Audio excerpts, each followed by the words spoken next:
Beyond the Veil has been recorded in front of a live studio audience. I'm back!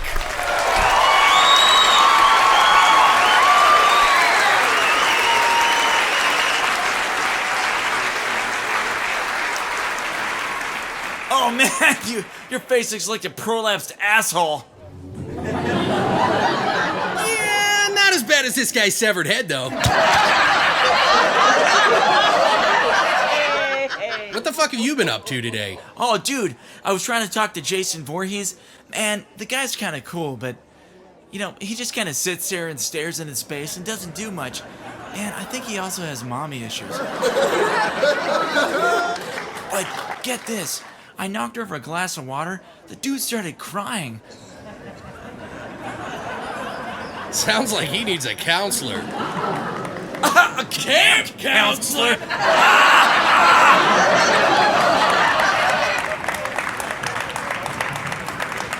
Oh, dude, also, Freddy called. He was looking for you. Dude, fucking Freddy, man, will not leave me the fuck alone. He's interrupting my wet dreams, even. Like, he wants me to get him to hook up on a fucking date. Really? Yeah, but he wants me to hook him up with a fucking kid, dude. Kinda creepy. As if you fucking that severed head isn't messed up enough. Oh, Pickles, you got me there.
Welcome back to the Beyond the Veil Horror Podcast. We have brought to you a sitcom.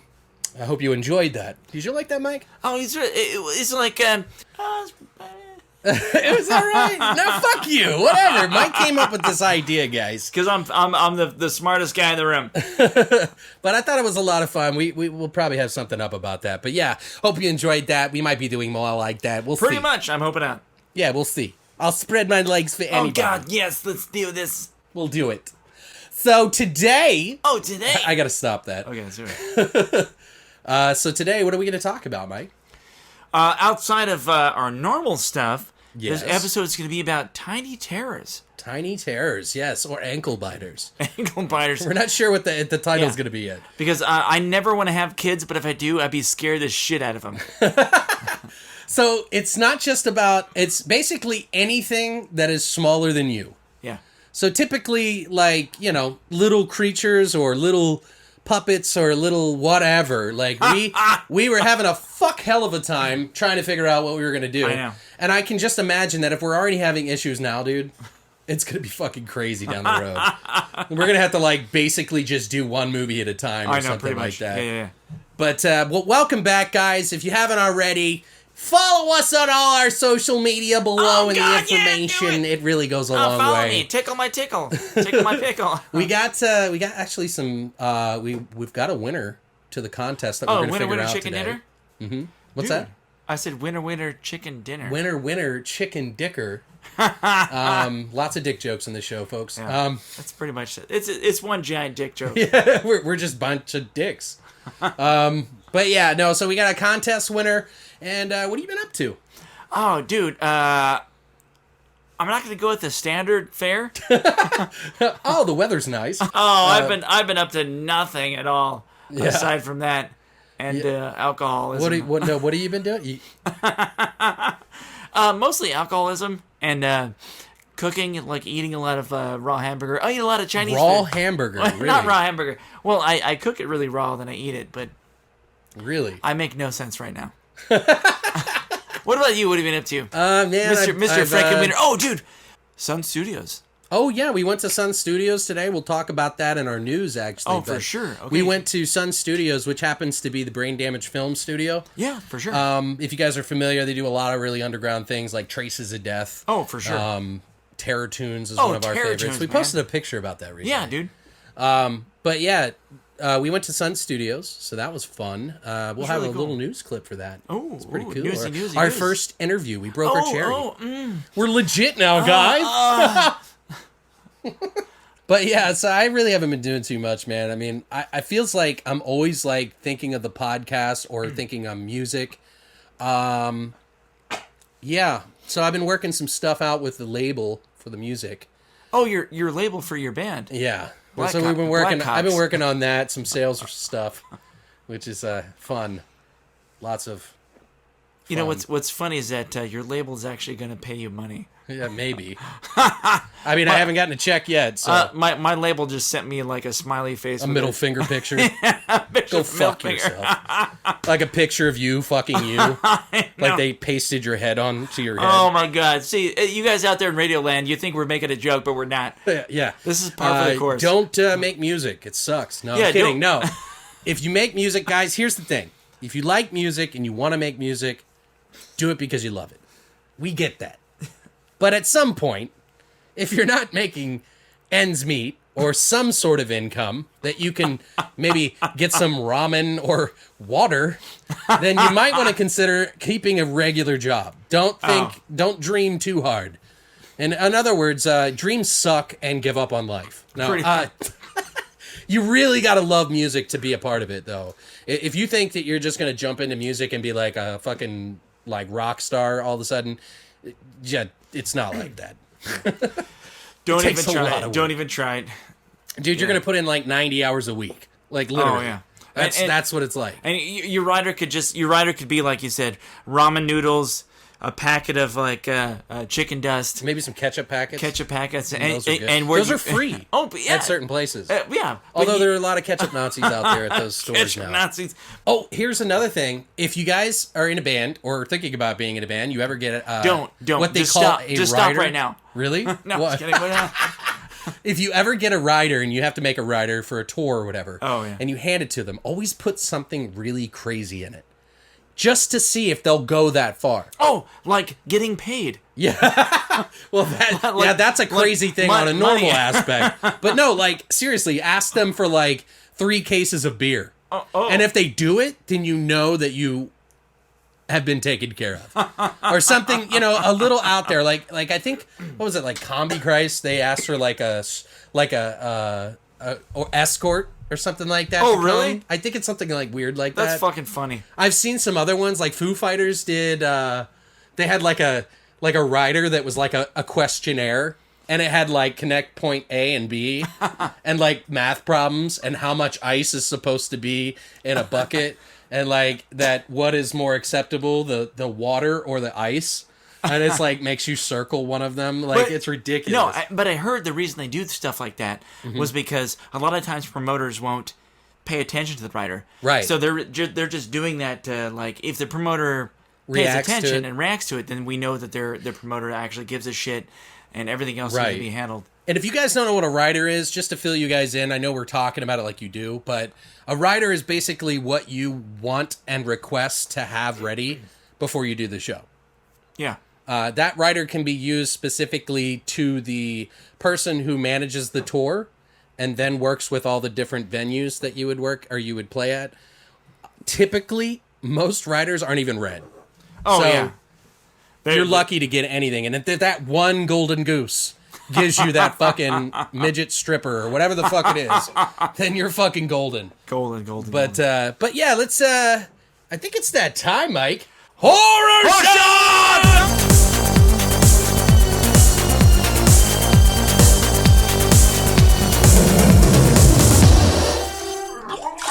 All right, guys. So the moment you've all been waiting for. We had discussed about doing a contest the past 2 episodes, and the first episode we had about 2 people contact us, so I pushed hard. I pushed real hard. Yeah, it was like getting. I backed some people up against a wall. Like getting that one fucking piece of shit out. You know, you're just fighting that turd on the John. Hey, man, you would think that giving away free DVDs would be easy, but it's really not. People are like, DVDs? What? Like, what is this? It's not a Blu-ray. I've never even heard of a DVD. What? I was born 2 days ago. No, but yeah, we did a contest for the Kurt Cobain horror shot. Yeah. You are here at the home of the horror shot, by the way. Hashtag horror shot or horror shots.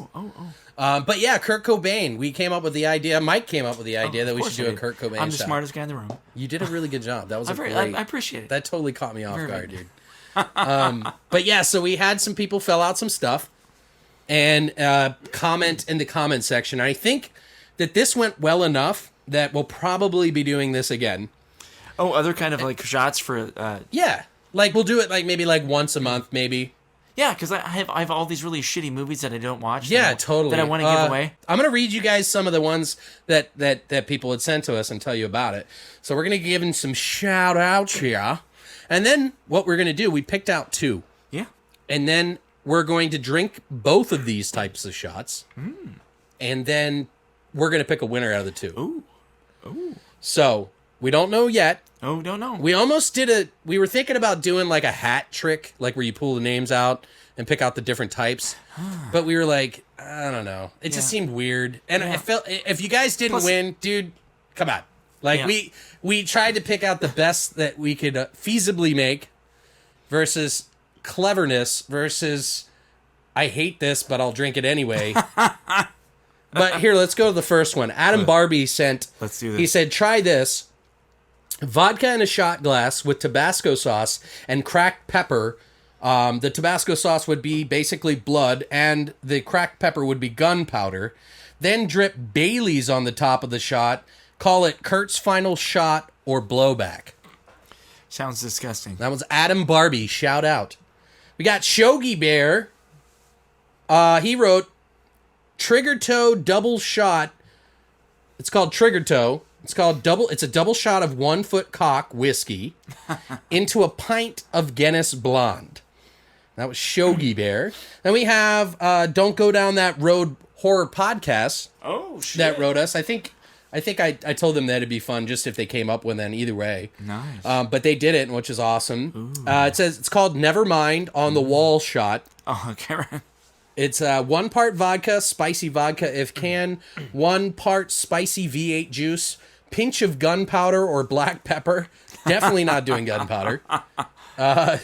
Shot glass would be an empty shotgun shell. Well, you're in luck, buddy. If we choose yours, we already have the shotgun glass. You got it, man. So, but that was from Don't Go Down That Road horror podcast.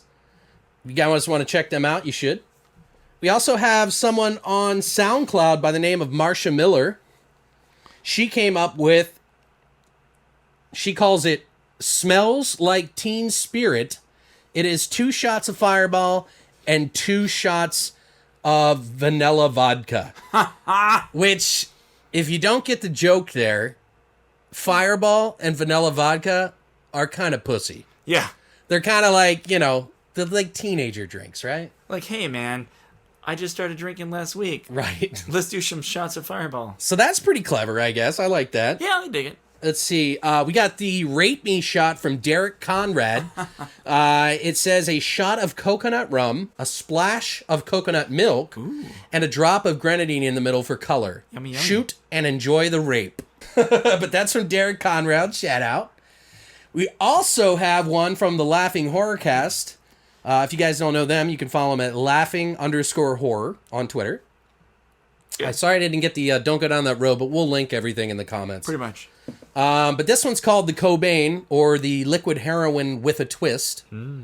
It's 1.5 ounce of Jägermeister, 1.5 ounce of Rumpelmints. Tasty. Add Pepto-Bismol for texture, and grenadine for color to represent brain matter. It says, sick, twisted, impossible, delicious. I wouldn't know, though.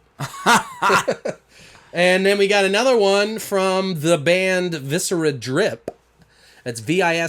Oh, it's from a band, Drip. dude. Yeah. Oh, it's cool, man. Right It's a on, buddy dude. of mine. Oh, right on. Well, I know him through the industry. We've hung out like a time, actually. He came up with the shot, I Hate Myself and I Want to Die, which is actually a Nirvana song. Oh, okay. I think it's on the Beavis and Butthead soundtrack. But this one is a shot, 1/2 gram of crushed poppy seeds, 1 Tums cherry flavored, and a splash of pennyroyal tea and Seagram's VO whiskey. And that's it, guys. So yeah, we decided that we were going to pick 2, and we did this for a multitude of reasons. Mostly alcoholism. We're not going to. We don't have to explain ourselves. Yeah, fuck 'em. Fuck you guys. Fuck you guys. I don't care about our fan base. You guys can all suck a dick in hell. No, seriously, thank you guys all. Yeah. For doing that. Pretty much. Honestly, it's in the spirit of fun anyway. Well, yeah, dude. And we're just trying to have some fun, and we really, really greatly appreciate you guys contributing. Cool. Very cool. So, without further ado, what we're going to do now, we're going to pick the 2. We're going to announce the 2. For sure. And we're going to take both the shots. Oh, snap. So we're giving 2 of these shots a taste. Yeah. We figured that'd be fair. And then we're going to pick the winner of the 2. The chicken dinner. So, drum roll for the 2. That sounds like a fart. So we go ahead and we're going to go ahead and pick Adam Barbie and Marsha Miller. Oh, yeah. So Adam Barbie, again, to remind you guys, vodka, Tabasco sauce, cracked pepper, and then drip Bailey's on top. It's called Kurt's Final Shot or Blowback.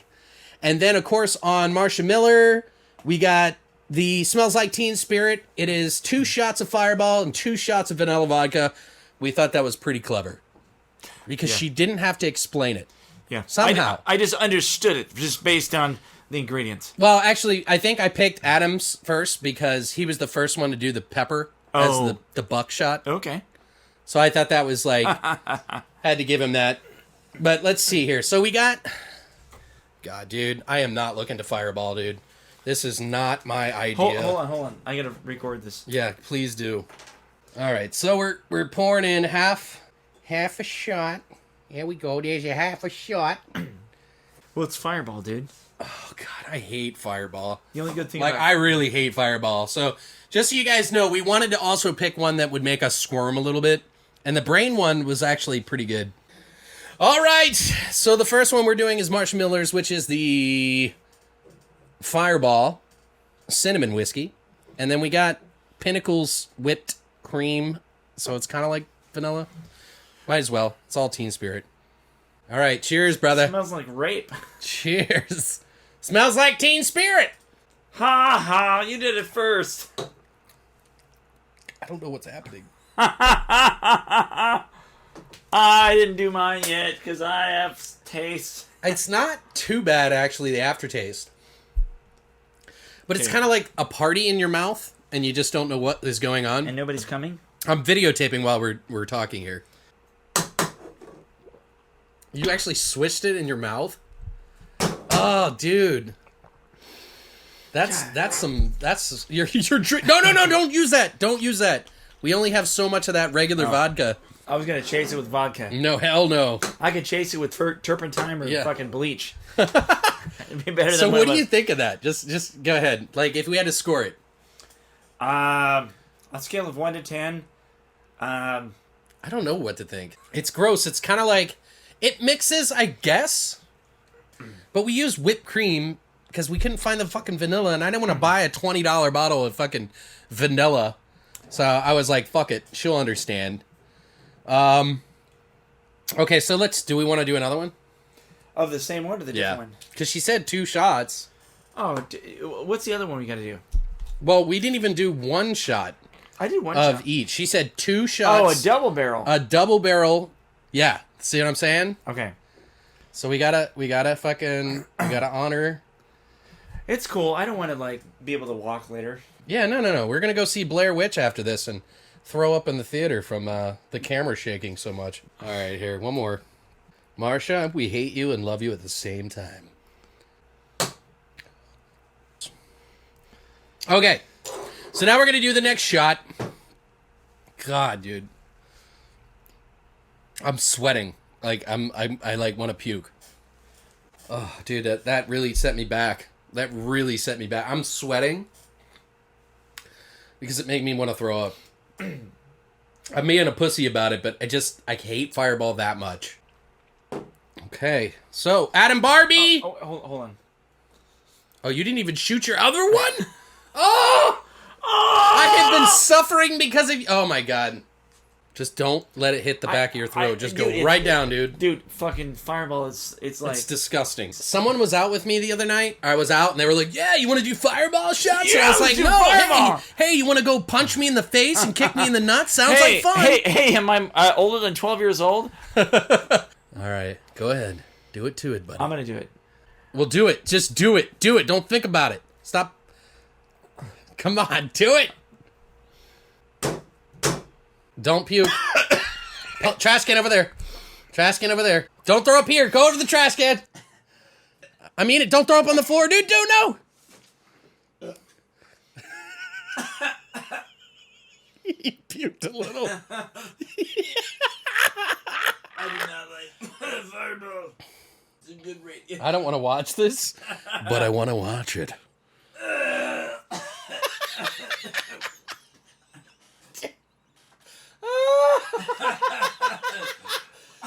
Should we keep this in?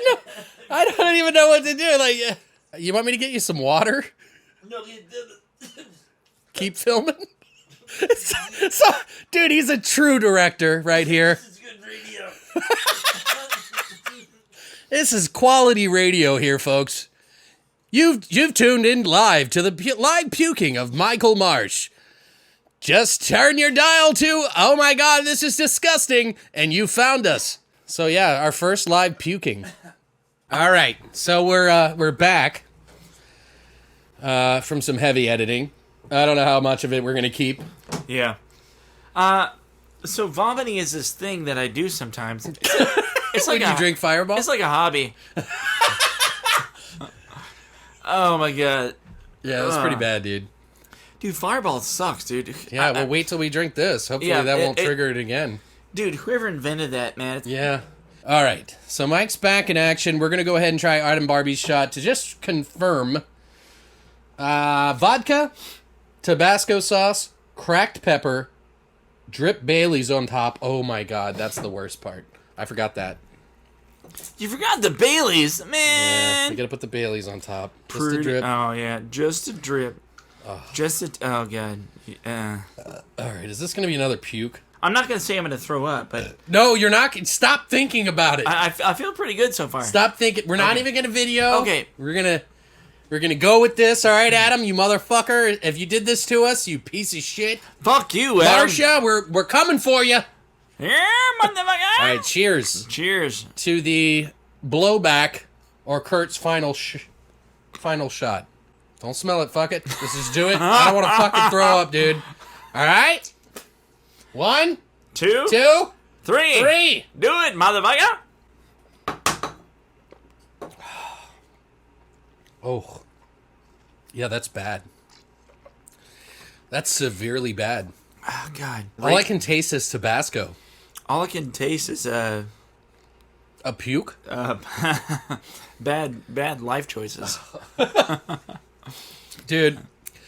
Okay, guys. So, now we're going to decide the winner. Okay? Are you okay? You're not going to puke again? I should. If you want me to puke for the sake of the show, I no, can do it. fuck no. We're not puking. So, who do you think wins? I think we're going to have to go with Marsha. I mean, that's my vote. Which one is that? With the one where The it's Fireball. Yeah. And the reason why is because you puked. Yeah. Yeah. If you can make a shot that makes me vomit, like I got some respect for you. So there it is, Marsha Miller. Thank you so much. Hell yeah, We that's appreciate awesome. you with your Smells Like Teen spirit. Welcome to the channel. We hope you stick around. And we hope that the vomiting didn't detour you from the wonderful entertainment that we provide. Not just puking, hopefully. But yes, thank you for coming by and participating in something. And thank you to all the contestants who get it. If you guys listen to our show, just remember, we're going to do this in a month from now. So we're going to do it again. And we're going to give out some free shit. Because that's the kind of guys we are. Hell yeah. Motherfucker. All right, so that's it for Horror Shot. And this is it from the news.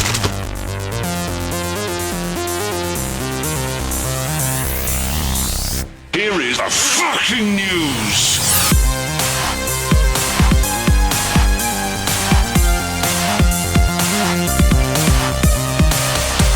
All right, so what's the news? Some shit on paper, I guess. Oh, there's paper. So paper has been made for the first time ever. Trees have been cut down into thin slices. Man, motherfucker, I hate trees. We've been doing a bit of drinking here, guys, so just so you know. Please bear with us. Bear with us. Technical difficulties. Yeah. All right. So the Blair Witch has come out, right? And it's not got too many good scores, at least on Metacritic. Oh, I heard it. I heard it actually got a lot of good, really ratings so far. No, it's got a 45 on Metacritic. Oh, really? I'm not to say that I like Metacritic. To be honest, I really don't trust Metacritic. Okay. Because you got a lot of fucking... And guys, if you feel me on this shit, just give a shout out. Let me know. Oh, yeah. But I feel like Metacritic is a bunch of fucking snobby-ass fucking bitches. Like, whoever the fuck it is, like... first of all, if you're giving a movie a 0... then quit your job. I'm sorry. Yeah. It's either... like, 0 to me, in my world, means that there was black screen. There is no movie that has ever been made that has ever been just a 0. Like, come on, man. Like, really? Give it a 1. Like, that's the score. That's where the score starts, right? 1. So anyway, on Blair Witch has got a 41% on Rotten Tomatoes, which is lower than the Metacritic. Yeah. I don't care, guys. We're excited. Well, after we record this today, we're going to see Blair Witch. Oh, shit. And we're actually going to be taking a break directly after our new release segment to tell you a little bit about the Blair Witch when we get back. We'll give our thoughts on that here afterwards. Oh, but yeah. Other than that, there is a Kickstarter.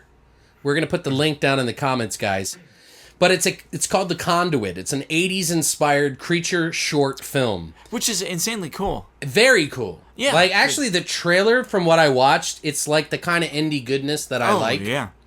They're going to be using a lot of practical effects. Which is what they should be doing. They're trying to gain $33,265. But... I have mixed feelings on that. The Conduit follows Andrew, an average guy with a supernatural problem. Every time Andrew falls asleep, his mind opens a portal to another dimension where monsters exist. So kind of like From Beyond. Okay. But the sleeping thing's new. Andrew has decided to stay awake with the damage to his mind and body. Here's the behind-the-scenes look at some of the beasts that will be appearing in our film. These monsters will be brought to life by special effects artist Cody Rook. We plan on bringing all the monsters to life via practical effects. Each monster will present an obstacle for our hero during the run time of the film. Each monster will have its own distinct, unique personality that will be showcased in the film. And one of them looks like a barracuda with, like, glowing teeth. Then there's, like, a demon, which looks like a little miniature ankle biter kind of guy. And then there's, like, a Goliath, which is, like, huge. Actually, they're all really big. If you look at the scale... if you look on the page on the Kickstarter, it's got, like, the little man next to it. So they're all really big. You know what? I watched the video on this Kickstarter, and I gotta say, like... the person who's making this is very likable. Oh, cool. And, like... I don't know. I feel like this could be a really cool thing. It could be for... I know you haven't seen the trailer. I have not. I mean, I've gone to the Kickstarter page, but I have mixed feelings on Kickstarter stuff. Sure. You know, especially when it's a little higher price, because it could be... Well, let me say this. Like, I don't want to knock anyone, but what's the price he's looking for? I think it's $30,000 for the whole thing. But you have to remember, practical effects... I shot my first feature film for $2,500. Okay. And my second one for around $5,000. Okay. So to have some guy looking for $30,000 or plus, yeah, Well, so what do you think about this idea? I mean, I do they're already at $8,127. I do like it. I don't think he's going to be able to get the money he needs based on what you're providing. Right. Just based on, like, I think the only way you can get that kind of money you need via Kickstarter or GoFundMe, you need to be a celebrity already. Did you say a perpetrator? What's the band called? Perturbator? Yeah. They're involved, right? I don't... Does it say that? I think they are. Wait, is Perturbator in this? I think so. Because that's badass, dude. That's fucking badass. I don't know that it is, so I don't want to jump to conclusions. Where did you see that? You're right. Dude, it is Perturbator. Straight up, dude. That's awesome. If you guys are fond of kind of the retro wave sort of indie electronic synthwave scene, Perturbator and I would say probably Carpenter Brute are kind of at the top right now. There's a lot of really quality bands. I'm not saying anything about that. But if Perturbator has kind of stamped his name on that, that's pretty awesome. So, I don't know. I'm willing to give it a chance, and I would love... Dude, for sure, man. I would love to... I would love to actually interview the director and see what he thinks. He seems like such a super fucking awesome person. Actually, for some of the next news, we have... we're going to be doing an interview with Fangoria Fearcon. Oh, yeah, dude. We did an interview with Chris. Yeah, dude. And she actually she was kind enough to invite us down to the Sun Studios, who's owned by Darren, who runs Brain Damage Films. Oh, dude, to do the Fearcon. So we're going to go ahead and play a little clip from that right now.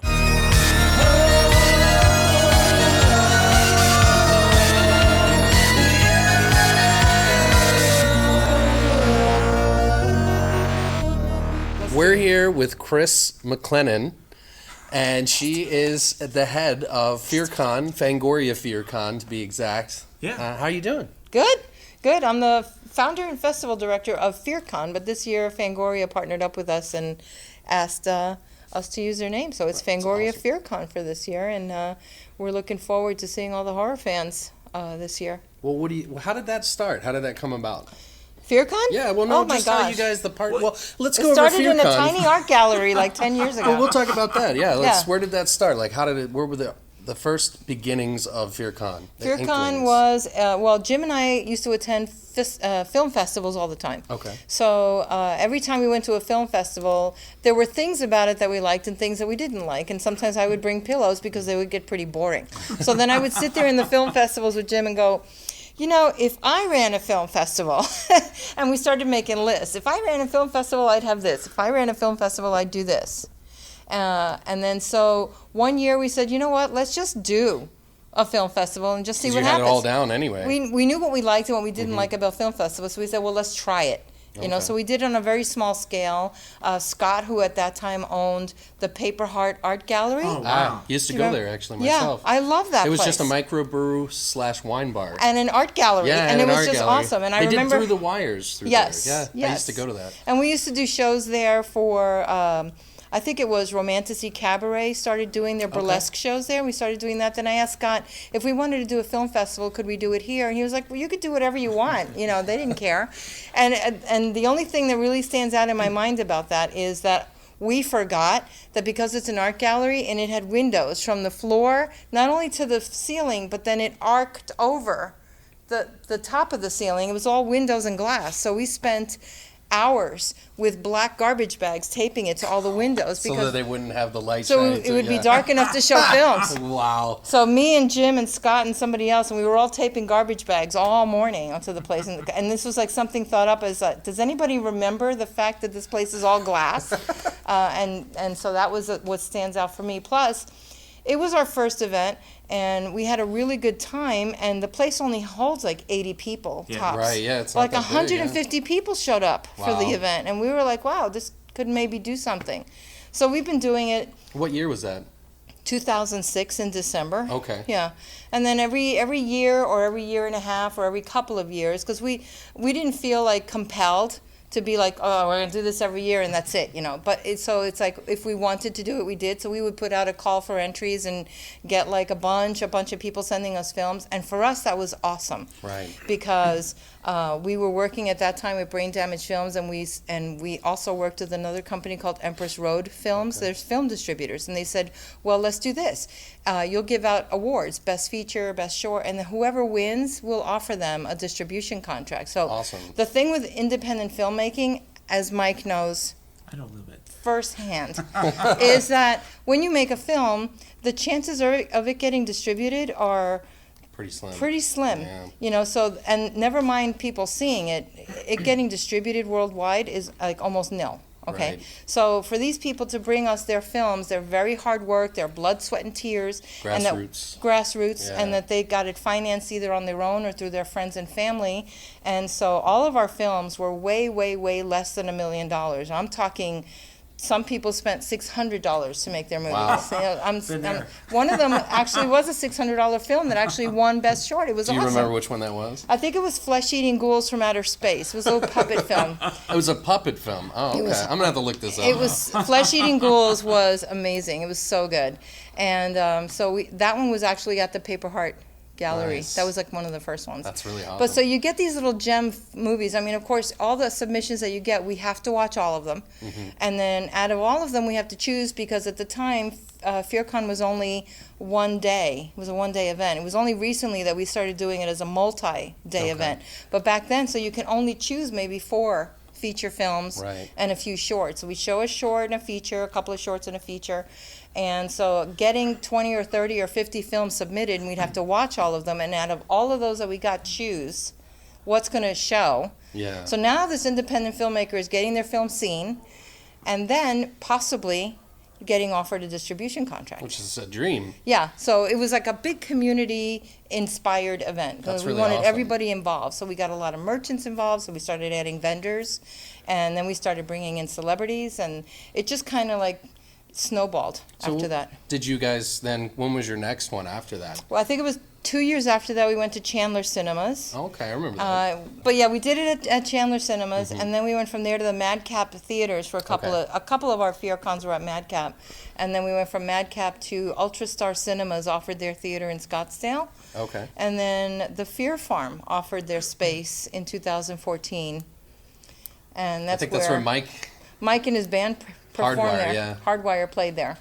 At that one. So it went from 80 people in an art gallery to 16,000 people walked through the Fearcon in 2014. That's crazy. Wow. That's So- insane. That's a pretty That's big. a- And then number. and now Fearcon, for this past year, we had a presenting sponsor who was coming in to pay for all of it, and then he passed away. And when he passed away, we lost all of our, I guess, we lost our incentive to do it because now we had to go scrambling to find someone else to help finance it. Right. Because we didn't want to go out of pocket. You know, when we go out of pocket for the last 10 years, it was pretty deep. Yeah. So we didn't want to do that again. Put some space between events. Exactly. So we ended up postponing the event this year, but then Fangoria came in at the 11th hour. That's what I was wondering Yeah, about that. and they How were did like, that "So what do you think? We want to do the Fearcon?" And I said, "We only have 8 weeks. I'm a little concerned about that, but if you want to go forward with it, I'll be happy to direct it." And so that's where we are here. It's still a Fearcon. It's Fangoria is the title sponsor. Sun Studios here, where we are in Tempe, are the host of Okay. the event. So they're allowing us generously to have the building and all of its That's cool. wonderful rooms. Very cool. Yeah. Yeah.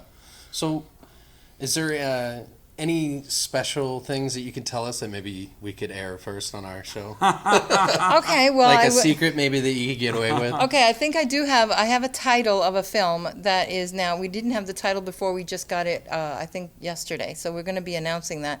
I don't know if any of your listeners are fans of the show Scorpion. Okay. Okay, well, we have one of the guys who plays in the show, his name Ari Steedham, his character is Sylvester Dodd Okay. on the show Scorpion.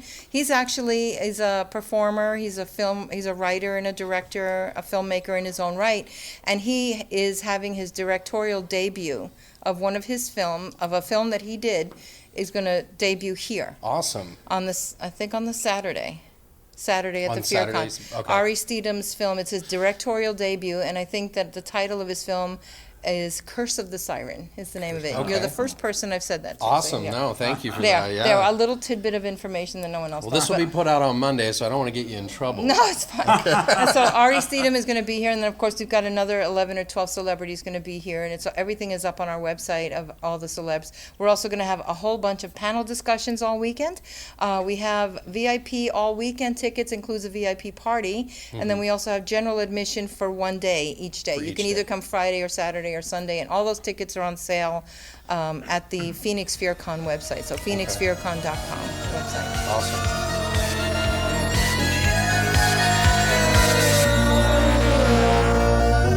So what do you think, man? We're excited to go to Fearcon. We want to go check it out. We want to meet some of the things. The studio was pretty cool, right? Oh, dude, it was very cool. I mean, I'm really glad that Chris was able to like spend the time to talk to us and give us a heads up on the Fearcon and dude, just the whole grassroots, like man, the way that sure. it was like made and shit. Like it just reminds me of like a lot of projects I've started out with. And not only that, but like. The studio, I had no idea that Darren from Brain Damage owned the place. Right. It's insanely cool.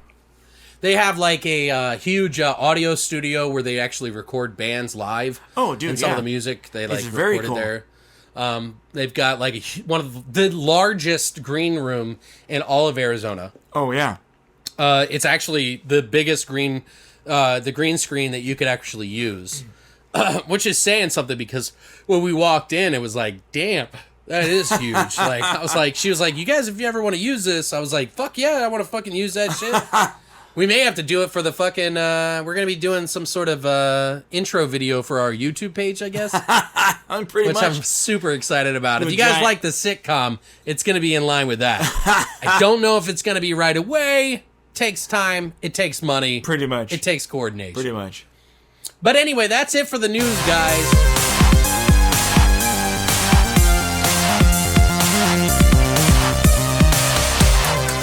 We're going to get into some of the new releases, and then we are actually going to be heading out to go see the Blair Witch, which is in about 10 minutes. We got to leave. Yeah. So we got to run.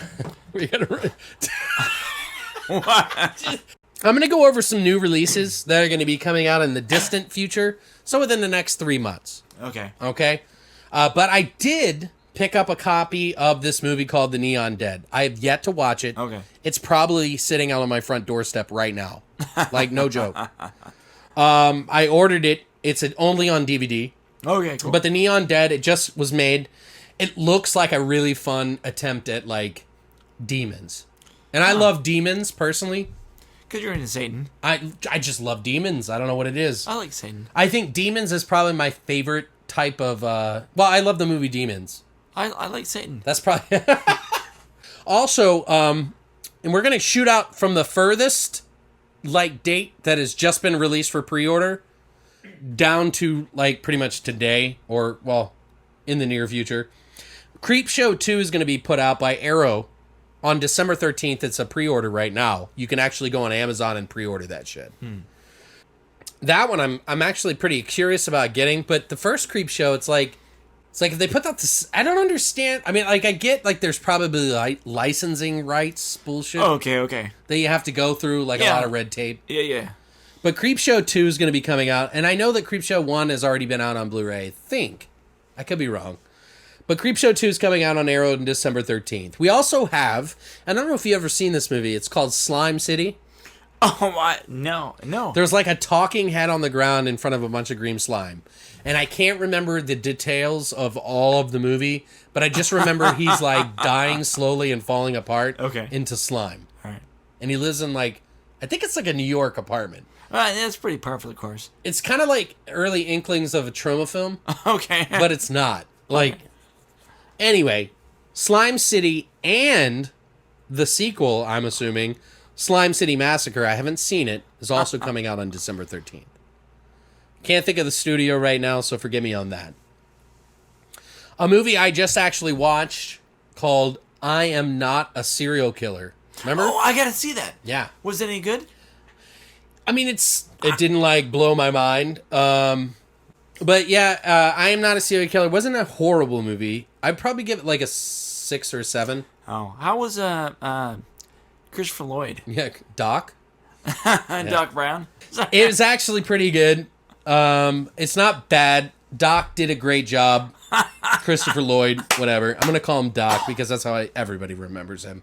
But yeah, no, it's like he plays this old guy that's kind of like you suspect to be a killer. Okay. But this other like crazy sociopath kid like befriends him. And you have to determine whether he did it or not. Okay. It's one of those. Also, and this is kind of a controversial issue.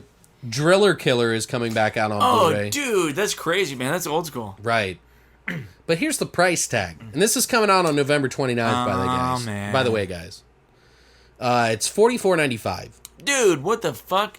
Yeah, if I want to get drilled, I wouldn't have to watch the movie. I mean, first of all, okay, Driller Killer, it is notable. Let's just say that right now. Yeah. It is notable in the horror community. Is it $44.95 notable? Fuck no. Dude. What the fuck are they doing? Have you noticed this trend? Well, the trend is that... Scream Factory does like $30 ones, right? Like, I see that all the time. That's fine. No, yeah, and maybe some special editions for like $35, $40, but not a fucking, just a regular fucking DVD for $44.95? It's a DVD. Yeah. No, Blu-ray. Sorry. Okay. It is a Blu-ray. Oh my god. Really? But almost $50 Really, guys? bucks, man? Like, Dude, really? really? Like, no offense Come to on, whoever man. put the fucking movie together or anything. I'm sure they have no control over it. Yeah. But the studio or whoever bought the rights is trying to milk the fucking crowd, in my opinion. Yeah. I still want to own this, but I'll be goddamned if I'm paying almost $50 for that movie. I know. I could get a prostitute for like 45 minutes for I know. Moving along, Chud, the original, not the second one, Bud the Chud, which we Okay. talked about in previous episodes. Yeah. But Chud is coming out November 15th on Arrow.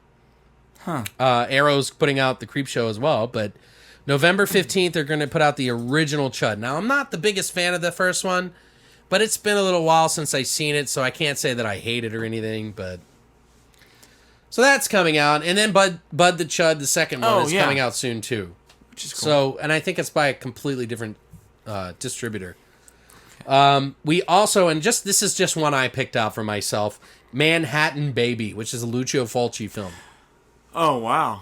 It's about a talisman that this guy goes out to excavate like mummies or whatever in the Egypt or whatever the fuck it is, and he finds a talisman in the pyramids or something like that, and the kid like falls in love with it and steals it, I think, and then like all this mayhem happens, like with birds and all kinds of weird shit. But I actually kind of like it. I don't know why. It's just one of those movies that Lucio Fulci did that I, for some reason, like kind of want to root for.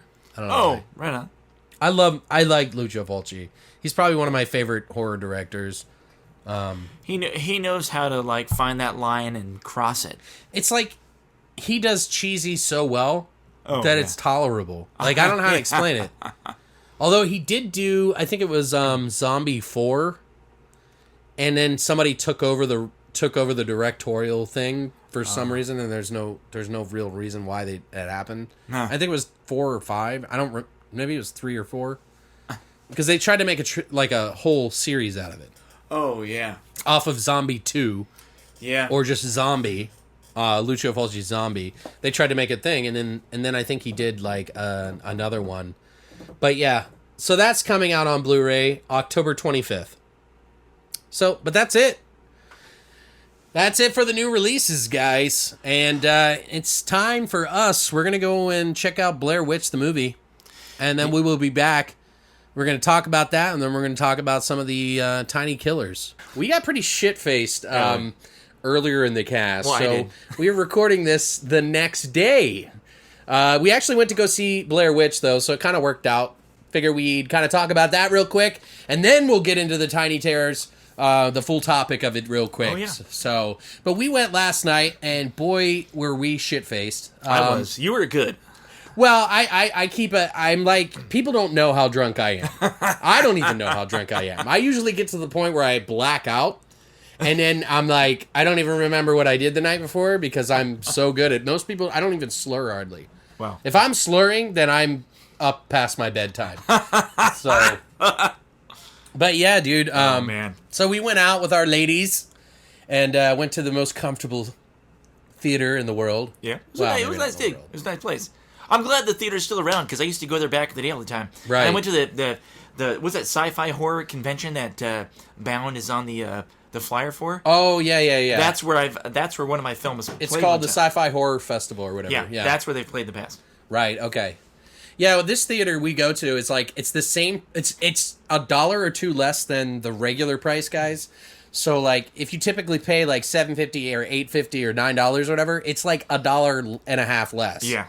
So it's like $5-6 like to go, and at nighttime even, and they have fucking electronic fucking seats that you can lay all the way the fuck back, and like kind of like your own private theater almost. Yeah, it's really fucking slick, man. It's Yeah, really cool. dude. But so what do you think? I mean, Well, granted, I fell asleep during Blair Witch. I didn't want to say it. I did, dude. Well, I didn't want to say it, dude. the problem, one of the problems I had with it, with the original Blair Witch, well, not just the original Blair Witch, but generally Right. speaking, when it comes to any kind of film, the original Blair Witch, like, it started out with them interviewing people. Right. Like, oh, what's their Blair Witch? Like, oh, Sure. don't go into the woods. So it's already setting up the mythos or whatever before they actually even set out to it. Right. And every other film generally does that. You need to have some sort of setup. I didn't feel that this film had any setup. It was just like, we're in the forest now, and things are happening. I kind of agree with you in that sense, but I don't think we needed that. Like, I Okay. don't feel like we needed the build-up. I wanted it, though. Because it went off the premise that you are a fan of the Blair Witch Project, I Okay. guess. You know what I Okay, mean? I could see that. And in a lot of ways, like, I feel like it kind of took the same steps. Like, almost like if you were walking in the snow and someone followed behind you with a Okay, remake. I gotcha. And you were, like, taking the same steps. Okay. And that's not a bad thing, necessarily. Because, Yeah. one, we need to kind of get back into the vibe of it a little bit. Okay. And I feel like what he did at some point, and usually people use the word derailed Okay. as a negative, yeah. but I'm saying he derailed it from. He was like, it was kind of like how, who did The Shining? Kubrick. It was kind of like Kubrick when he was doing The Shining, and he was like, in the middle of the movie, there was like a overturned like red VW Bug. And it's like Stephen King middle used to finger drive Stephen King, one yeah. of those. And he was like, all right, this is where it's my fucking movie now. And I'm taking it from here. That's essentially what he was saying in his movie. Okay. So, but I'm not saying that Wingard was Adam Wingard, who directed the movie with Barrett, who they work on movies together. They did The Guest, by the way. Oh, wow. The Guest and a few others I can't think of off the top of my That's head. pretty cool. I didn't know that. They're a really good duo. That's cool, man. Like, those guys are really good together. Wingard's like one of the hot new guys because he was doing like the VHS series and like a lot of the. Okay. I think he was at the forefront of that, like Okay, putting that okay. idea together. But yeah, Wingard took it and kind of like took it his own way. And by the way, guys, we're not going to spoil anything for you here. One, because Mike doesn't remember half of the movie, and two, because I don't want to spoil it for you. Well, I'll give you this spoiler. It involves a witch. Okay. A Blair Witch. Yes. Which they showed a lot more of. Oh, wow. More than they did in the first one. I mean, the first one, they never showed anything.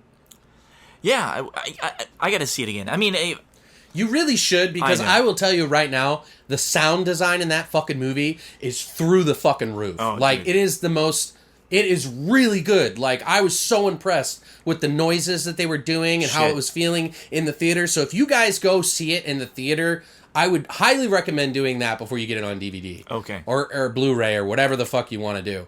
But do it in the theater, because I'm telling you, it's so much better. For me, and I know you don't remember because you were sleeping, but it's okay. I had to wake him up, by the way, at one point. He started snoring. I don't remember being woken up. I'm on one side, and his girlfriend's on the other side, or his wife, what am I Yeah. saying? His wife's on the other side, and we're both nudging him at the same time. So he wakes up, looks both ways, like, what the fuck is going on?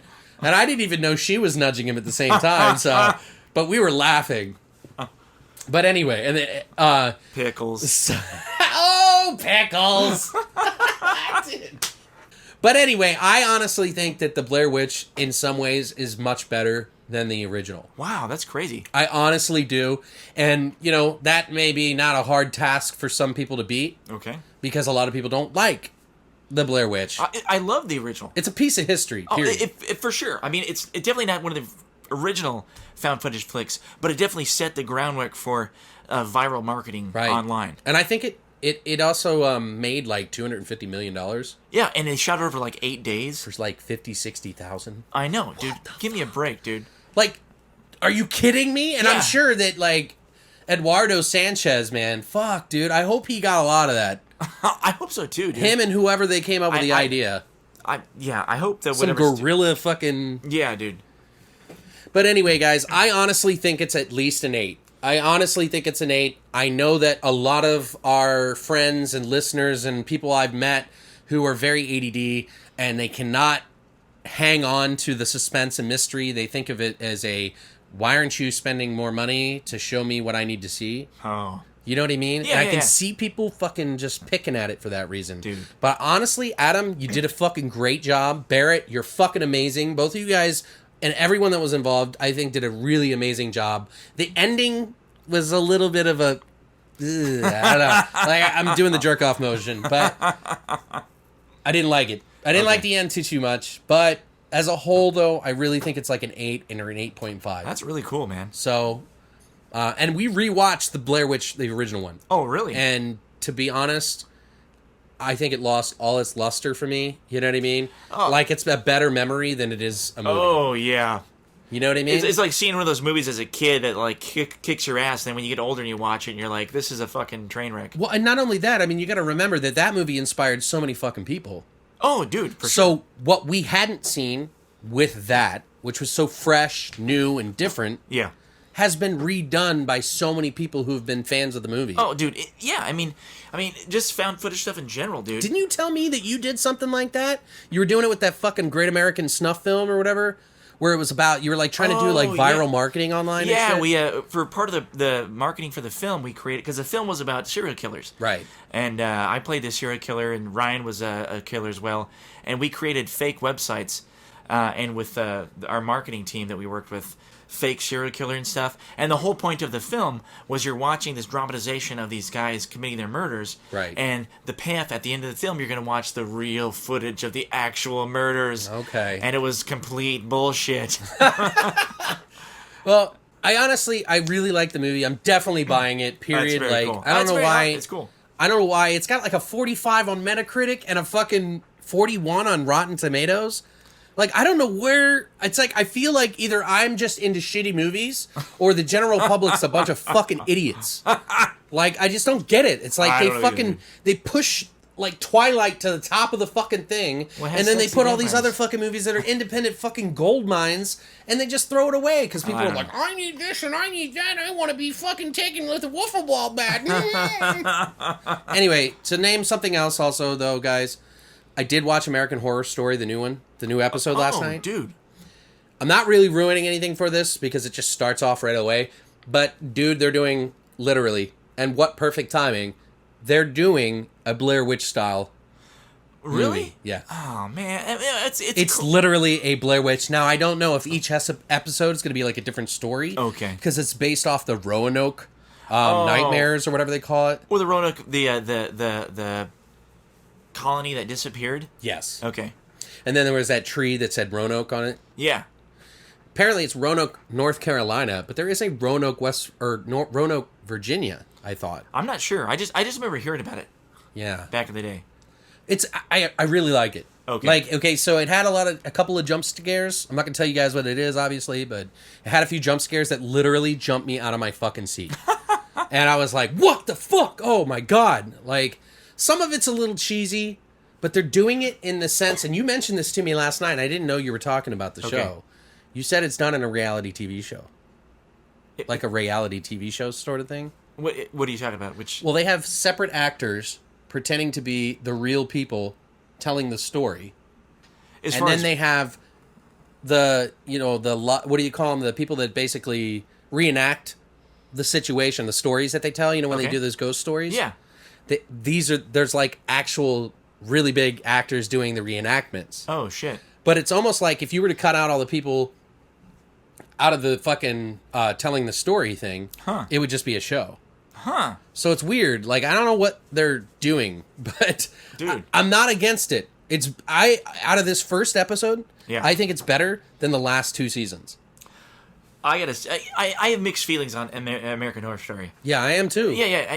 I thought Coven was good. Yeah. I kind of dug it. Hotel was cool. Aesthetically, it was cool. I like it aesthetically. I there think you it's go. better than Freak Show for sure. Yeah, for sure. But it mostly with American Horror Story, it's all about, what's the most fucked up weird thing that we can show and get away Right. with on TV. It doesn't, they're less concerned with story and character development and more concerned with just, sex and blood. And They're doing something different this time, man. Okay, I I'm wanna telling see you, it. you need to check it out. I'm going to check it out. It may dude. not be perfect, what you're hoping. Okay. But I'm just saying, But like, I still want to see it. it's worth a watch. Okay, I'm going to give it a shot. So, but now we're going to, after talking about all that thing, all those things, let's get into our main topic, which is tiny terrors. Tiny terrors. Tiny You guys ankle are- biters. Yeah, I mean, I don't know if it's like, if you guys know what we're talking about when we say tiny terrors, we're talking about little things that attack you in horror movies or other movies that may make you freak out. Yeah, it's the kind of thing that, it seems kind of trivial, maybe you aren't really thinking about it, but there's a lot of films that involve... There's a ton. Involve dolls, Right. gremlins, or, leprechauns, Sure. or fucking irreverent, sex toys attacking you. Oh, you know what? Actually... Oh, Killer Condom! Yeah, Killer Condom. You got by the way, before we started recording this, we were like, fuck, we were trying to think of all these different fucking movies that were in it. But we were also talking about what is the reason that people are scared of little things that are attacking them? I don't know, dude. What do you think? What's your opinion? Because I don't know. I think it's personally because I'm trying to think of times when I was a kid. Yeah. Watching specific movies, and we'll get into those movies here in a little bit, but certain movies I'm just going to say the first movie that I can think of that really scared the piss out of me and really left a mark, a stain in my memory. Stay in your A pants. shitty fucking little tiny streak in my fucking memory, a tiny terror streak, was Trilogy of Terror. Oh, wow. That movie, man, which I don't like the other 2 stories that are in it Okay. because it's an anthology of 3 stories. Or the one, I think it's the second story. Okay. The second story in the movie is about this woman who picks up a Zuni fetish doll, which is this dark-skinned kind of wooden doll that has sharp teeth, sharp white teeth, Okay. and a spear in his hand and a knife in another. Or Okay. something. I can't remember if the knife's in. But the knife I don't remember if the knife was there or not, but the little guy has a chain around his belt. Okay. Is around his waist, and he's wearing almost like a Hawaiian out getup, he's got this hula skirt, The grass skirt or hula like a hula skirt, yeah, grass skirt. It's like a grass skirt, Yeah. but he's got this long hair, sharp fucking teeth, and he has a chain around his back or stomach, and she's buys this for her boyfriend who's a doctor, Okay. and he's a professor at a school. She buys this for him because she wants to buy him some sort of curiosity, some cool thing. Okay. And it says on the note in this scroll that she reads, and she's talking to her mom, and it says this is a Zuni fetish doll. He is a Zuni warrior. If you remove the belt, then he will basically come to life, essentially. Huh. But when this thing goes fucking buck wild, dude, it is the scariest fucking shit. We've talked about it, I think, in another episode. We sure did. But I just want to bring it up again because I fucking love this movie. And even if it's just that 15 or 20 minutes in the fucking movie or 30 minutes or whatever, Yeah. it's fucking 30 minutes of gold, dude. That's awesome. But it's screaming. It's and it's just never ending fucking coming at you, dude.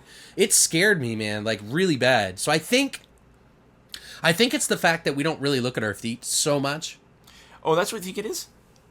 Well, they can get into places that we don't normally look. Okay. Do you know what I mean? So Yeah, not I necessarily that we don't look at our feet, because we do look where we're walking, but we hope. we're more focused up on a higher level. Yeah. So anything that's can get under a bed, hide in a little, cabinet, or anything is it's harder to find. Yeah. It's like trying to find your keys, only the keys are trying to kill you. No, you could be right, man. I've never been I'm not scared of clowns. Right. Clowns. You were saying that. I know. I could give a flying fuck about clowns. I could give a flying fuck about dolls. If a doll wanted to come to life and attack me, I would literally just sit on it, stick it right up my ass. I don't give a fuck. Oh man, you need to watch Trilogy of Terror, dude. That may change your mind. Go back in time, put that in front of yourself, and make yourself watch it. But I love the concept though for that kind of reason because I get what you're saying. They're kind of small. They can kind of get between the cracks and. They're kind of innocuous because it's just a doll. It's not a big deal. It's just kind of chilling out. It's not going to get you until it comes alive. He's drinking some Fireball. Dude, this is all we have right in front of me, and I didn't want to go away, so Mike drank the last of the vodka. I'm not going to drink Fireball. I have standards. Well, let's go. Let's get into more movies. Sure. Well, what? I mean, you're really not scared by anything little? No, dude, not really. The only thing that really, really, truly scares me, Jason Voorhees doesn't fucking scare me. Michael Myers could go fuck himself. I'm gonna say Freddy Krueger, he could scare me because eventually you have to go to sleep. Although, I probably would want to hang out with Freddy because I dig the guy. Dude, he likes little kids. Well, yeah, I was gonna say outside of fucking kids. But hey, bro, I respect your your boundaries, but I appreciate that you're scary, but you're kind of a fucking creep, dude. Yeah, dude. But yeah, ghosts get me because you can't escape a ghost, man. Well, see, for me, little people sounds so wrong. Little terrors, tiny terrors, little fucking creatures or whatever, they're tiny. Tiny. It's somewhere in between ghosts, which is the scariest to me. Yeah, ghosts. And then it's tiny things like that. I don't like. Christina got a doll from her grandmother that she has had for since the 1800s or some shit. Oh my god. It's possessed. And it's fucking creepy. It's a demon. Yeah, that's what I'm saying, right?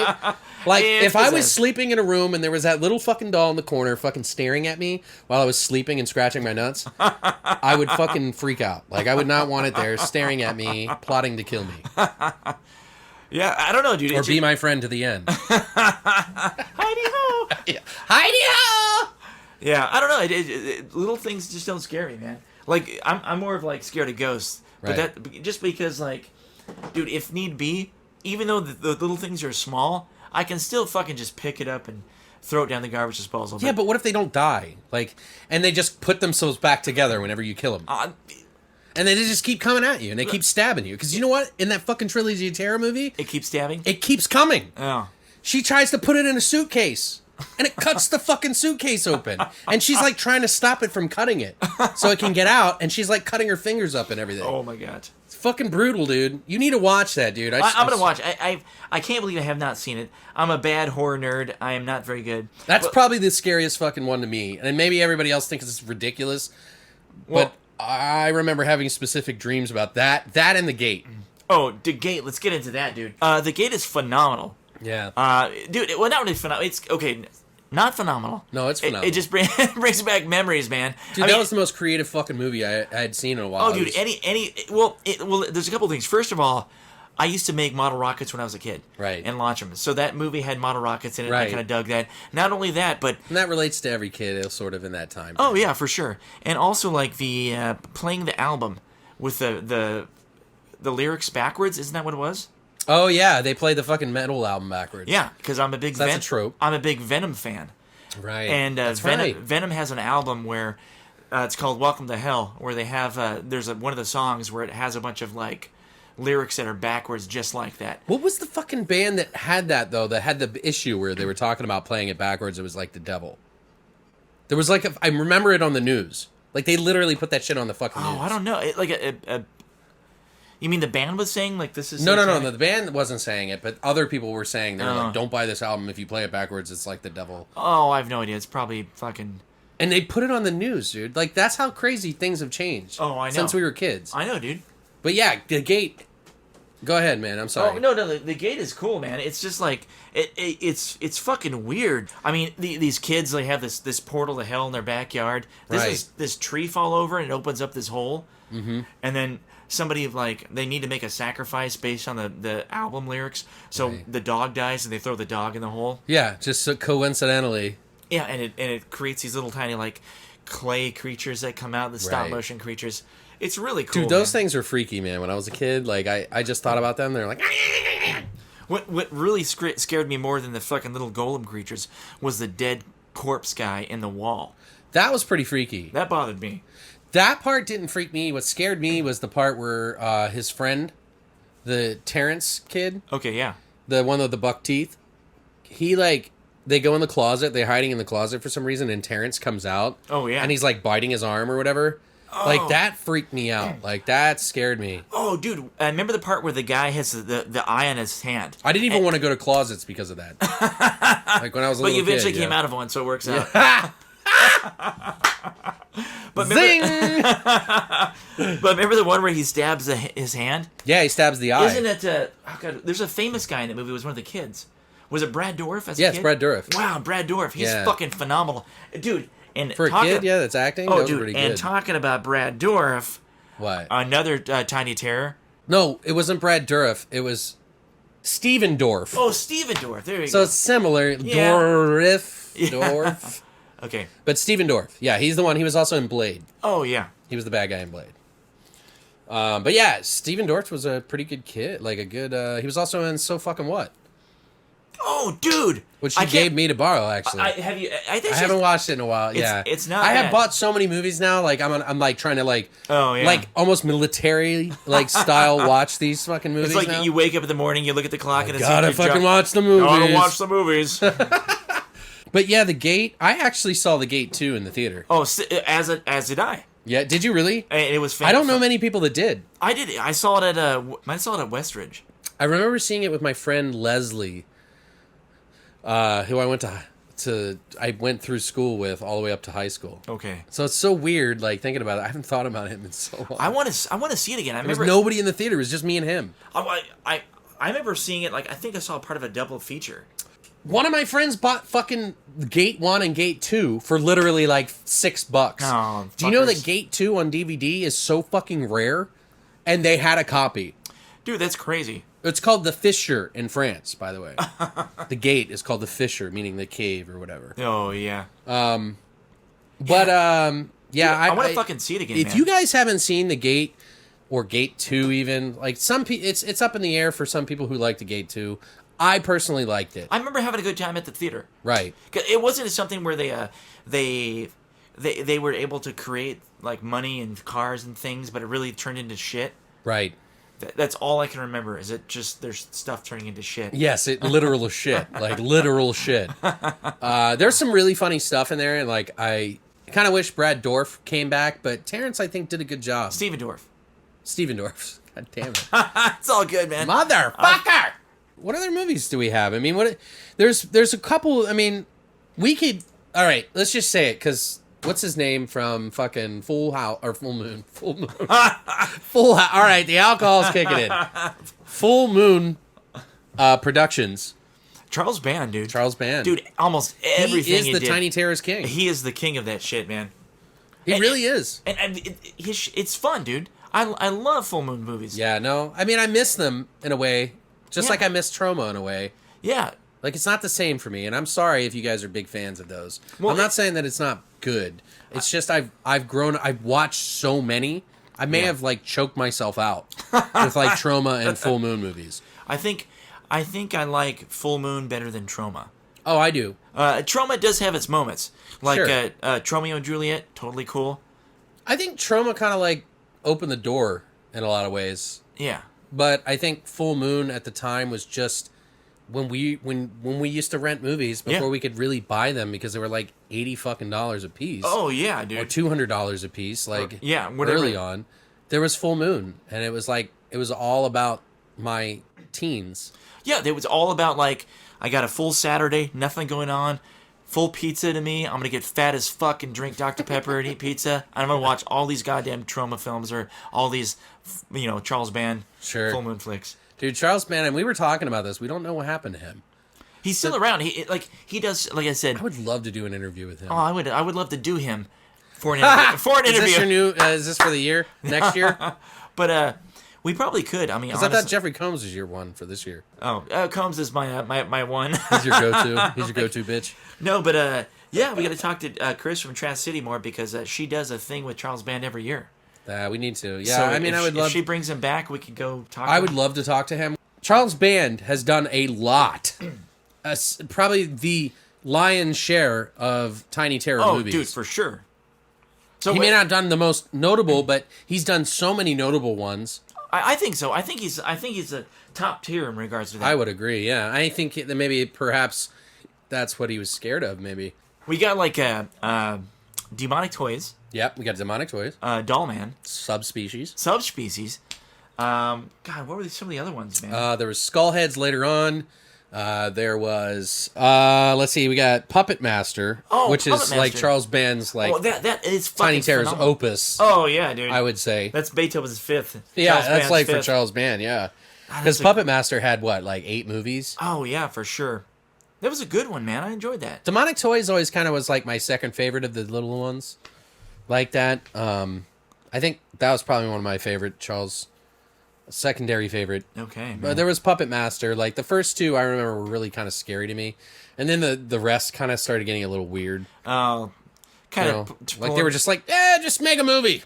oh, there's dolls on it. So it's Puppet Master. Yeah, we already know that they like the festival. Just keep milking it. And they did milk it. Boy, did they milk the shit out of that until fucking Dust came out. Like I think there's literally a couple Puppet Masters that I haven't seen. Oh, Like there probably the is. last 2 maybe. I'm not sure. I just know I remember being younger, digging on the first couple, Right. liking it. I really have vivid memories of, like I said, pizza, Dr. Pepper, Right. fucking VHS, Cinemax. Cinemax, Skinemax. I bet you it was Cinemax, yeah. Because I think Cinemax at the time was playing a lot of those. I meant like the porn on Skinemax. Oh, Skinemax. Yeah, that was like 11 o'clock at night. Maybe 12. Really bad Bo Derek films. I saw Lair of the White Worm on that. Oh, really? On Dude. Skinemax. Which it had like kind of like a sex scene. I was like kind of advanced for my age at the time. Lair of the White Worm, though, yeah, that was a weird movie. Wow, dude. I don't think it was a good movie, but I kind of want to get it just because of the whole jerk factor. No, I didn't jerk to it, but it just is one of those jerk kind of moments, I think. You're like, I could, but pickles. Pickles. Another movie that was kind of around the times of the Charles Band movies, but it wasn't a Charles Band movie. Yeah. It was actually kind of had a pretty good budget. It was called Dolls. Oh, Stuart dude. Gordon. Oh, dude, it's actually not bad. I really dig it. Dude, it's kind of childish. Like it's like they don't go too far, Yeah. but yeah, I thought it was really fucking cool. And we kind of talked about this before, but it does one of these things that, like, okay, let me say it like this. Okay. There's certain films that have elements that I really attach myself Sure, to. yeah. That I really, really dig. And that has a lot of those elements. For some reason, I have no fucking clue. Like It was really creepy because when they were there was like these porcelain dolls. Yeah. Porcelain dolls. Like, what the fuck did I say? But there was these porcelain dolls, and when they were hitting him over the face to get him off of him from stabbing him, Oh, smashing them or whatever. they had like these black oozy faces underneath, yeah. like these like really weird creatures. So it was like there was another layer. It wasn't just dolls, which are made out of porcelain and fucking stuffing. Yeah. It was fucking like creatures like inside of them, almost like Tommyknockers or whatever the fuck they're called. Oh. I just liked it. One of the elements that I liked about it was I really dig and it's such a cliche fucking trope for horror films, but I love it so much. What? Random people finding themselves in a fucking abandoned house in the middle of nowhere. With some old people that are fucking weird. I know. I just really dig it for some reason. But yeah, dude, fucking and not only that, but Stuart Gordon is hands down one of my favorite directors outside of maybe, Carpenter. or Well, something. the Indy 3, in my opinion, for those kind of movies is Stuart Gordon, Frank Henenlotter, Brian Yuzna. So those are the 3.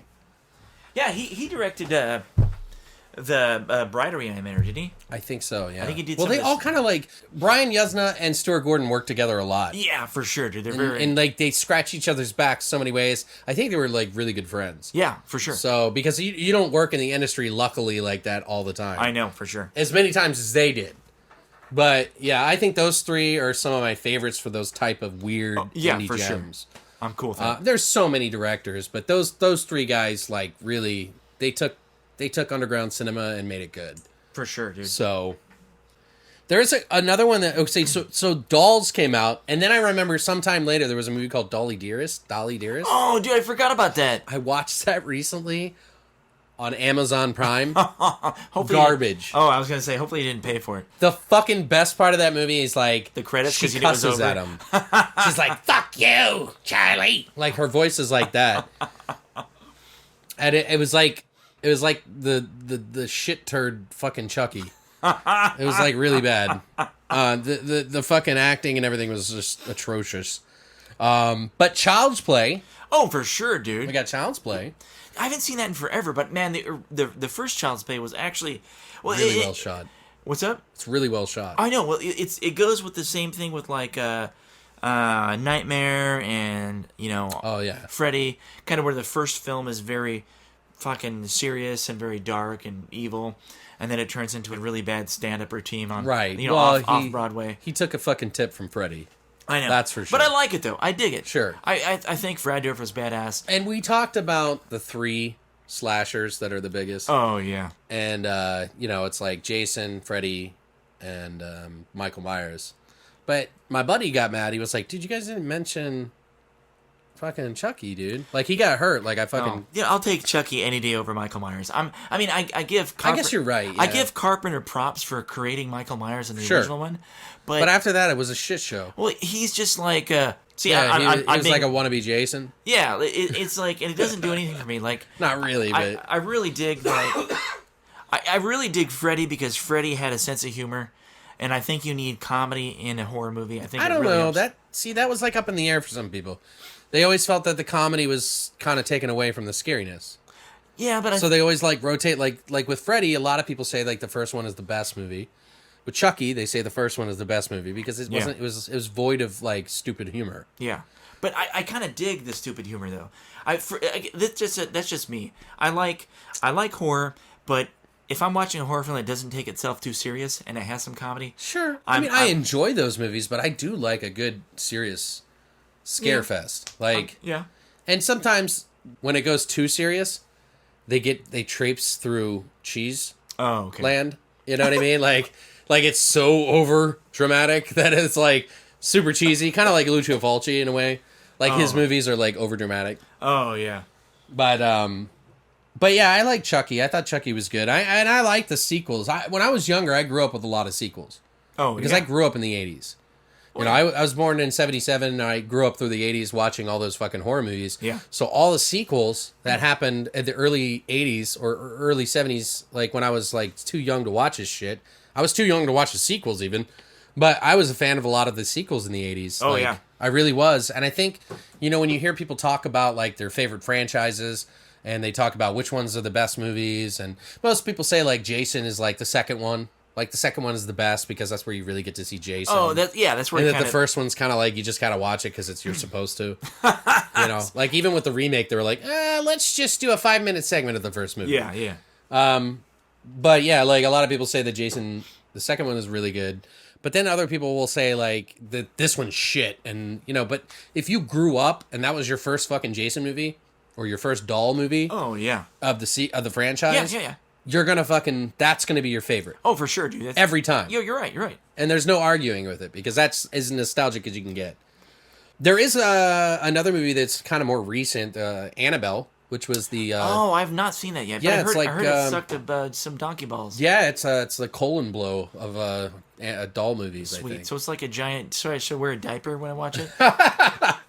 Dude, they really fucked it up. It was almost like, I think what it was, and maybe it was just timing or whatever. Because you know how like with Blair Witch we were Yeah. talking about, Yeah. how it was intended and like there was nothing they really showed, and Okay. Yeah. so like people were upset about it. I think with Annabelle they were trying to do the same thing. Only they flaw. It was like really bad. Oh man. You know what I mean? Like, so the music was like cool and the like score and everything was like good, but Annabelle was a turd fest. And we saw the trailer at the theater for Annabelle 2. It was like a teaser trailer. Yeah. We'll link that in the comments, guys. See what you think. It shows like a possessed girl. I think my problem with it too is like and now don't quote me because I haven't done the research in a Right. while, but it's based off of a supposed real doll. Yes, But it it's- does because but- it's the Warrens, Ed and Lorraine Warren. Ed and Lorraine Warren. It's based off that. Yeah, but it's not like it's not Annabelle. It's like a male doll kind of a thing. Yeah, and they had it on Ghost Adventures. Okay. Or, well, it was the side show that they do called Deadly Possessions. Oh, yeah. Yeah, they did that. But that kind of bothers me that they do that. Like, same thing with The Exorcist. Because The Exorcist, like, in the movie, it's what's her name? Linda Blair. Linda Blair, there you go. Because the actual case that The Exorcist was based off of was a guy, not a chick. Oh, okay. So I don't like that they take this stuff that's supposedly real, air quotes, and then they Right. re-engineer it to make something stupid. Well, maybe they just figured that'll work with their story or something. I don't know. Yeah, you could be right. One of the episodes of the Ghost Adventures, though, they was like one of the last ones because he does a ghost hunt in his own museum Oh, yeah. that he has in Las Vegas, and it's haunted as fuck. Like, so they say. Yeah. I'm open to it, but I'm just saying. If you put a bunch of fucking haunted items in a fucking museum, yeah, there's gonna be some fucking hauntings there. And so he has dolls that are literally like, Yeah. A lot of people bring him dolls. yeah, because they don't want to deal with it. This is a creepy doll. Yeah, they're like, this fucking thing killed my family. I'm done. Do you want it? Yeah. They even did an episode where they did the Island of the Dolls thing. Did you ever see that? Dude, Yeah. Chris went there. Yeah. Oh, really? Yeah, Chris from my band Hardwire. The one that got in the motorcycle accident. Yeah, I was like, dude. hey, Chris, if you're listening, buddy, we wish you well, bro. Yeah, I hope you didn't break your dick. Yeah, if you scraped your dick up, that sucks. But I hope you're all right, man. But anyways, he did the guy from when we do our work with Hocico in Mexico, the promoter Christopher Sandoval. Oh, that's right. I remember you saying this now. Yeah, Chris met him. Him and Brenda met him in Mexico, and they went to the Island of Dolls. And he took all these really cool pictures and stuff. It's really neat. That I will never forget in that episode. The doll went off and there was no batteries in it. Let's name off a few other. Yeah, just fire off a couple. I can do one right off the bat, man. This is a no-brainer. Gremlins. Oh yeah. Oh, absolutely, dude. When I was a kid, that was great. It's a It fantastic was the movie, best dude. Christmas story ever. Oh, I know. It still holds up. It's such a fun movie. Yeah, I know. And I remember going to McDonald's and they had like all the Gremlins records. Right. You could buy the stories like with the record and it would like have dude. pictures and everything. That's old Dude, school, man. I know. I have some of those, dude. Do you know how much money those things are probably worth? $2 or $3? No, You're probably fucking right. No, I'm not. But to me, it's worth thousands. You know what I mean? Yeah. At my parents' house, I have those. Oh, that's insanely cool, man. But dude, yeah, I watched Gremlins when I was a kid with my family, and then I went to go see. Ooh, Fireballs coming back. it's disgusting. When I went to go see the second one too. Yeah, the second one is one of the reasons. I mean, this sounds kind of weird, but it's one of the reasons I started getting into film. Really? Was the second one, because Explain. well, I used to read a lot of Fango, and I Right. don't have a lot of Fango now, but I was really into like effects, like Okay. practical effects, and they did one effect in Gremlins 2 with this spider gremlin, where they had to make it walk, and what they did was they created the gremlin with the legs, and they had all these sticks connected like it was a puppet connected to legs, and they had a lot of guys laying on the floor walking the spider, and that was how they did the effect. Okay. So I made my own like spider effect. fuck with your parents or out of- something? No, I just made it out of cardboard and stuff, and you know, because I wanted to see if I could do it. Right. You know, that's cool. And I started getting into effects that way, and I even at one point I made I had this short film I was gonna do like in high school or. Well, maybe it was in grade school. I made like a mask with latex, and I had like fucking these big like claws I made for like an alien type creature. So yeah, Yeah, I was really into effects, and that's like, cool, man. Like that's kind of cool. I mean, for me, like, did you think the first Gremlins was scary though? It was not scary, For but it was your age, I guess, when you saw it? no. It was, to me, it was just a lot of fun. It's going back to the same thing I said. I don't necessarily need horror or scary or blood or violence. I just need fun. Sure. And Gremlins is like right. Well, there's a lot of horror fans that just do not like horror comedies. That's my thing. Yeah, I mean, I don't know why. I mean, like if you're like cheers, like getting excited inside about somebody getting decapitated, there's a little bit of humor in that. Well, it is. It's fun. Lol, he's losing his head. Yeah. But I thought that part when they were upstairs and they had that music was like when they were like changing and the cocoons were changing and they were like coming out pretty creepy. and oozing out. Like that scared me, man. Well, and then the mom goes upstairs and then they start attacking her and they go down to the kitchen and shit. Oh, and then she throws it in the microwave. She puts it in the blender. Oh, In the one fact, in the blender. The blender scene, they say that Gremlins was an influence to Brain Dead. Oh, really? I saw an article or something about this. Oh, dude. I think it was on Horror Amino. Somebody Okay, posted about this. possibly. So kudos Yeah. if you guys are listening and you did it. Please give a shout out in the comments because kudos to you. But they were talking about the scene. There was like several scenes in Gremlins that they used in Braindead. Wow, dude. Like, you know, when the baby, they try to stick it in the blender? That's the gremlin going in the blender. Oh, dude. There was a couple other ones, but I thought that was really cool. I just thought that was really interesting. But what would you say was like the B-side of Gremlins? I would say that's Ghoulies, right? Oh, dude, if you want to talk about Ghoulies. But I still like Ghoulies. Ghoulies was more satanic, I guess. Yeah, but and this goes back to, like I was saying earlier, certain films have certain elements that I really attach to. Right. And Ghoulies had that element. Yeah, I liked Ghoulies. I think I watched... What's the third one? Or no, the second one was when they had that giant sort of swamp monster one. Like, didn't they? Like, it was huge and it was like walking around the carnival. It could be. I don't quite remember. It's been a while. I just know the first one, where it's all the friends, the dude. Yeah, he's got the house and he's having the party and it's all satanic and shit. Right. Maybe just like Satan. I don't know. Wait, oh, that's right. He inherits the house. Yeah. His girlfriend is like, she's like a singer in a band. Oh, something like that. I think that's what it is. Or am I thinking of House? No, Fuck, House, I'm thinking of House. No, House is the dude where he's it's House 2 he's I'm a, thinking he's of. a God vet. damn it. Ghoulies was something about where the guy was, granted, don't quote me because it's been a long time. Right. But something like, the dude was a baby, he was going to be sacrificed or something, and some priest saved him or something. And It's been so long. and he wound up like, growing up, and then he has the party because he finds the book, and he starts doing satanic rituals, and he summons in the basement, right? Yeah, and he summons the ghoulies, and he basically wants to sacrifice his friends in order to appease these ghoulie creatures. Okay. And granted, like I said, don't quote me, it's been a long time. Right. But I really dig it. That basement thing always, for whatever reason, reminds me of Saturday the 14th. Oh, dude, I haven't seen that for so long, because they had that man. crack in the ground and they try to patch it up. Saturday the 14th. I know, I gotta get that on DVD. Fuck, man, I haven't seen that We have to movie in watch so that. long. That's so good, man. But yeah, Ghoulies was really good. It'll always get you in the end. Ghoulies too. Yeah, it got me scared of taking a dump in the toilet. Right, it did a lot of people. But let's just rapid fire off some straight bands. Some names of some shows. And we've talked about Brain Damage. That's definitely a tiny sure. terror. Yeah. Arachnophobia. Spiders. Yeah, I'm a bit it's a scared. terror for some people. It's not us. Well, for me it is. I don't like spiders. Oh, really? Oh, dude, I fucking can't stand That's what spiders. scares you. Dude, Take you know what note, else? guys. Take note. Well, and within the same line, there was the movie called Kingdom of Spiders, which is essentially like the Birds movie. Oh, Like yeah. Hitchcock's Birds, but with spiders. So it's like similar to that. And it had Captain Kirk. We were just saying his fucking name. Christopher Pike? No, not Christopher Pike. Captain Patrick Kirk. Stewart. No, What? I'm an idiot. Are you fucking with me? I'm fucking with you.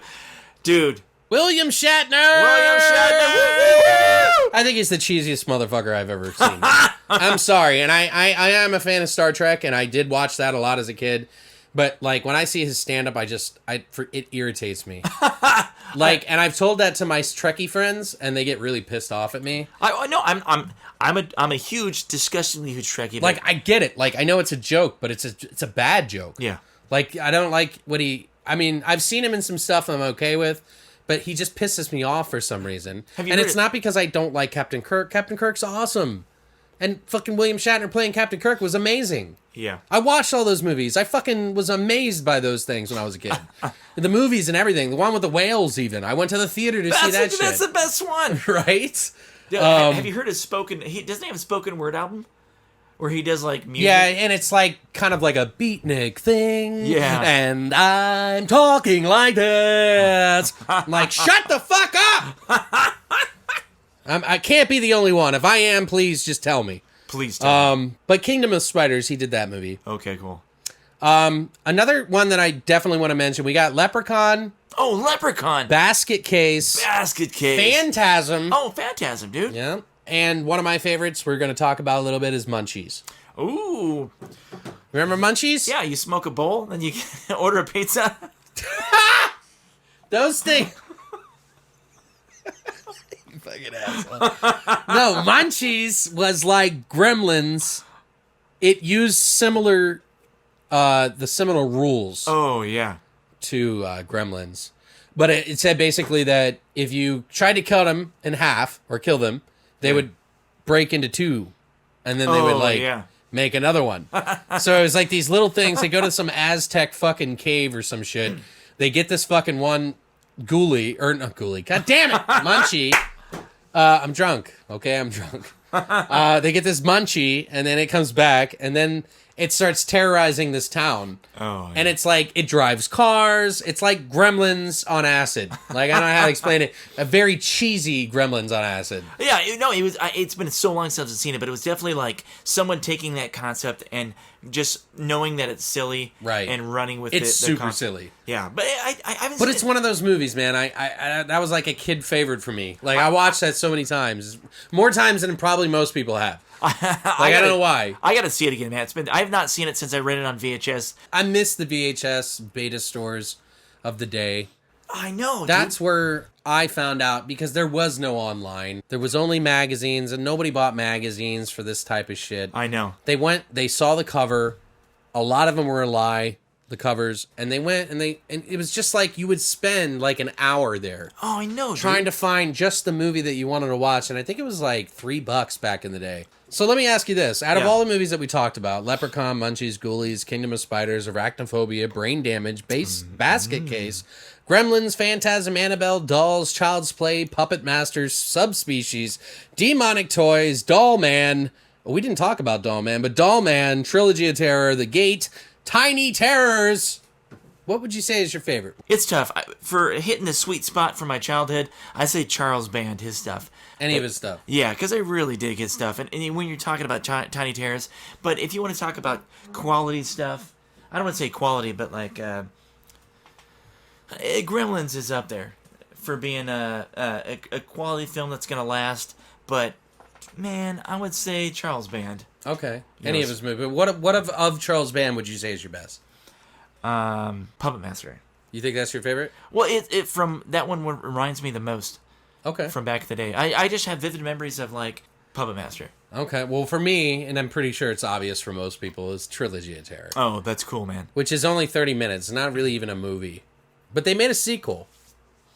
They made a sequel to Trilogy of Terror. It was horrible. Was it 60 minutes? It's garbage. It's not even worth 1 second. It pissed me off. Like, it just was not. It made you violently angry? It made me violently angry. But I guess that wraps up our episode today. Oh, yeah. It was really good to kind of traipse through Tiny Terror's town. But yeah, guys, thank you guys so much for coming by. Hell yeah. As we always mention, and we hate plugging, but please add us on our YouTube. Add us on our SoundCloud. Yeah, add us dude. on our Twitter, Facebook. All of the links are in the information. Yeah. All you got to do is just fucking click on it. And if you're fucking super fucking awesome, like rad, cool, mega, super, give us a review. Let us know. Yeah. Do you know that if you give us a review and you like what we do, it puts us up the ladder in the iTunes category? Yeah. So then more people see us and more people hear us? Yeah, do you know that if you give us a review and you say we're cool, that it boasts my ego? Yeah, I get a bigger dick out of it. Yeah, pretty much. That's what's A important. huge dick. But yeah, man, it's great to see you again. I'm glad we got to finish up today. And pickles. Yep. Oh, Pickles! Keep your ankles clean, guys. Make sure you wrap them up and watch out for those little tiny terrors out there. Do it.